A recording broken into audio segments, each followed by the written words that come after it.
सबसे पहले आपने अजमेर में और अजमेर से ब्यावर ब्यावर और ब्यावर से अब गंगानगर, कैसे तो रही ऐसा है? है, जी मेरी बात सुनो, यात्रा बड़ी दुखद है। जी बीज भी नकली और खाद भी नकली मिल रहा है, और जिस आ, भी किसी कंपनी का बीज को खाद मांगो वही मिल जाती है। जी वो एक पक्ष दूसरा है जो उधर चल रहा है, इधर भी कुछ गोरख धंधा है थोड़ा थोड़ा। जी लेकिन हमको एक जानकारी मिली कि गंगानगर और हनुमानगढ़ में वर्षों से नकली बीज भी बेचा जा रहा है।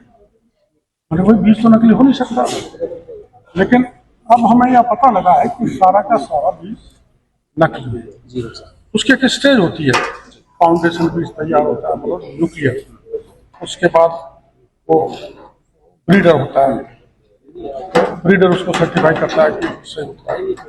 उसके बाद जो है उसकी थर्ड स्टेज आती है जिसमें उसकी टेस्टिंग होती है। न तो टेस्टिंग हुई, ना काउंटिंग हुई, ना फिजिकल वेरिफिकेशन हुआ, और ये सीधा मंडी से खरीदा हुआ बीज है, और उसकी हल्की फुल्की ग्रेडिंग करके ये सर्टिफाइड बीज के रूप में बेच देंगे। तो सर्टिफाइड बीज को तो 3 महीना तो एक, क्यों भाई, सर्टिफाइड बीज के लिए 3 साल तो एक लगता है।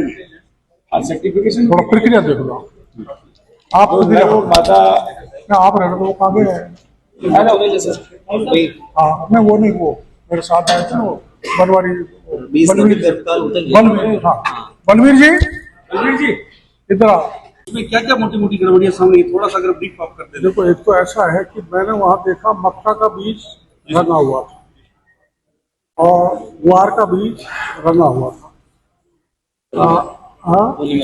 हाँ, वो एक केमिकल से रंगा हुआ था, पॉलीमर, जो अपने पोस्ट में वो पॉलीमर से रंगा, चमकदार। तो जैसे मक्का का बीज चमकदार है तो किसान अट्रैक्ट होता है, उसको ले लेता है। वो पॉलीमर इतना खतरनाक है कि वो पौध को नहीं उगने देता, जर्मिनेशन नहीं होता, और जमीन को भी खराब कर देता है। ये भी सामने आया कि जो पुरानी थैलियां थी, एक्सपायरी बीज था, उसको नई थैलियों में डाला जा रहा था। हाँ, उसका कलर भी क्या इससे पहले जो शक्ति, क्या नाम था उसका, फॉर्मूला, जिसमें कॉटन का टाइम निकल गया, सीड का, उनको थैलियों से काट काट के बोरियों में भरा जा रहा था।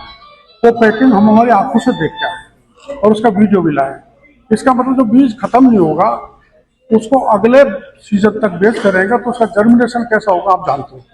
उसका 6 महीने का टाइम होता है, और वो साल भर बाद वही बीज किसान को बीटी का दिया जाएगा, तो किसान के साथ तो ठगी हो गई, लूट हो गई। इसी तरह से इसमें, अरे मेरे डायरी लाना, वो कहाँ गया वो छोरा? मंत्री जी 2 साल पहले गुलाबी सुंडी का यहाँ बहुत जबरदस्त प्रकोप था, पूरी फसल चौपट हो गई थी। मेरे को जानकारी नहीं उसको। तो संभवतः क्या ये एक वजह मानी जाए कि सर्टिफाइड बीज नहीं मिल रहा था किसानों को, नकली बीज मिल रहा था। इसमें भी one of the big reason कि जब सर्टिफाइड बीज नहीं मिलेगा तो उसको मतलब कमजोर बीज मिलेगा, मैं कमजोर आप कमजोर, तो बीमारी जल्दी पकड़ेंगे। तो सर्टिफाइड, प्रॉपर्ली सर्टिफाइड बीज नहीं मिला, इसलिए वो सूंडी लग गई होगी। आप बताओ स्टेजेस क्या है इनसे प्रमाणिक बीज बनाने की क्या प्रक्रिया? प्रमाणित बीज की एक तो प्रक्रिया जो है उसमें सबसे पहले वैज्ञानिक बीज तैयार करता है, और उसको न्यूक्लियर सीड बोलते हैं। न्यूक्लियर सीड से ब्रीडर सीड के बाद में फाउंडेशन से प्रमाणित बीज बनता है। ये एक निश्चित प्रक्रिया है। इस प्रक्रिया को नहीं अपनाया गया। हाँ जी। और इसमें न्यूनतम समय कितना लगता है? न्यूनतम समय तो वैज्ञानिक बीज तैयार करता है, उसमें हो सकता है 10 साल लग जाए, 5 लग जाए, 2 लग जाए। वैज्ञानिक बीज तैयार करता है। वैज्ञानिक बीज तैयार करने के बाद में अधिसूचित होती है किस्म अधिसूचित होने के बाद में उस बीज को हम सीड आगे चैन में आगे बढ़ाते हैं, तो उसका फिर फाउंडेशन बीज तैयार होता है। फाउंडेशन से फिर सर्टिफाइड सीड। मंत्री जी, ये प्रक्रिया यहाँ नहीं अपनाई गई। जितने भी अपने गोदाम देखे जो प्रक्रिया बता रहे हैं वो प्रक्रिया अपनाई नहीं गई, इसलिए ये बीज नकली है, असली नहीं है। सर, केंद्रीय फार्म है यहाँ पे, सूटगढ़, मंगलगढ़ और जैसर कृषि फार्म, वहां से भारी मात्रा में बीज जो है वो गंगानगर की जो सीड्स कंपनियां वो लेती हैं। तो क्या कहा जा सकता है कि जो जैसर सरकारी फार्म से बीज आ रहा है, कोई भी बीज आ रहा है फसलों का जो है, वो सही वहां से आ रहा है या यहाँ आके गड़बड़ हो रहा है? इसके बारे में कुछ जानकारी। तो आपने, मेरे को ये रात को पता लगा था जो आप बता रहे हैं तो जांच का विषय मैं सीधा कुछ नहीं कह सकता हूँ बीज नकली था का सर वो मैं तो प्रैक्टिकली आपको यहाँ इसमें दिखा रहा हूँ। जानकारी ये भी बड़े सत्र पे मिल पा रही है कि जैसर कृषि फार्म है जहाँ सूरतगढ़ है, वहां से बीज के अंदर गड़बड़ होके मार्केट के अंदर वहां से आ जाती है, लेकिन उसकी कोई जांच हो नहीं पा रही केंद्रीय कृषि फार्म होने की वजह से। नहीं, ऐसा कुछ नहीं है, हम भी उसकी जांच कर सकते हैं। हमारी जानकारी में मामला पहली बार आया है तो हम उसकी भी जांच करेंगे और केंद्र को भी निवेदन करेंगे कि आप इसकी जांच कराएं, क्योंकि यहाँ सही बीज जो है उत्पादित नहीं हो रहा और नकली बीज किसानों को दिया जा रहा है। सर लैब्स कोई मिली हैं जो बीज को लेके हमको तो कोई लैब्स नहीं मिली, ना तो वहाँ मिली है। ये किसान नेता भी जो गंगानगर जिले के हैं, किसान संगठन है, वो लगातार सर ये मांग उठाते रहते हैं कि गंगानगर की जो सीड्स कंपनियां हैं उनके यहाँ पे लैब की जो है वो चेकिंग कोई नहीं है, और ये लैब वो कहते हैं कि हम दूसरी जगह से चेक करवा के लेके आते हैं। तो फिर ये लैब इनके पास होनी चाहिए मापदंडों में। सेल्फ सर्टिफिकेशन की दृष्टि से इनके साइंटिस्ट होना चाहिए, वो भी नहीं है।